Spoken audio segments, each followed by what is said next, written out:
ಮುಖ್ಯಮಂತ್ರಿ 2028ಕ್ಕೂ ನನ್ನ ನೇತೃತ್ವದಲ್ಲೇ ಚುನಾವಣೆ ಎಂದು ಸ್ಪಷ್ಟನೆ. ಡ್ರಾಮಾ ನಡೀತಾ ಇದೆಯಷ್ಟೇ, ಇನ್ನೇನೂ ಅಲ್ಲ. ಸುಮ್ಮನೆ ಡ್ರಾಮಾ ಕಂಪನಿ ಓಪನ್ ಮಾಡೋದಕ್ಕೆ ಇಷ್ಟ ಇಲ್ಲ ಎಂದ ಪರಮೇಶ್ವರ್. 5 ವರ್ಷವೂ ತಂದೆಯೇ ಸಿಎಂ ಎಂದ ಎಂಎಲ್ಸಿ ಯತೀಂದ್ರ. ರೇಣುಕಾಸ್ವಾಮಿ ಕೊಲೆ ಕೇಸ್ನಲ್ಲಿ ಕೋರ್ಟ್ಗೆ ದರ್ಶನ್ ಹಾಜರು. ಪವಿತ್ರ ಗೌಡ, ಧನರಾಜ್, ವಿನಯ್ ಗೈರಾಗಿದ್ದಕ್ಕೆ ನ್ಯಾಯಾಧೀಶರು ಗರಂ. ವಿನಾಯಿತಿ ಅರ್ಜಿ ಸಲ್ಲಿಸದಿದ್ರೆ ವಾರೆಂಟ್ ಜಾರಿ ಎಂದು ವಾರ್ನಿಂಗ್. ರಾಜ್ಯದಲ್ಲಿ ಮುಂದುವರಿದ ಹಾರ್ಟ್ ಅಟ್ಯಾಕ್, ಮರಣ ಮೃದಂಗ.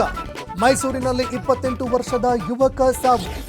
ಬಳ್ಳಾರಿಯಲ್ಲಿ 30 ವರ್ಷದ ವ್ಯಕ್ತಿ ಕೊನೆಯುಸಿರು.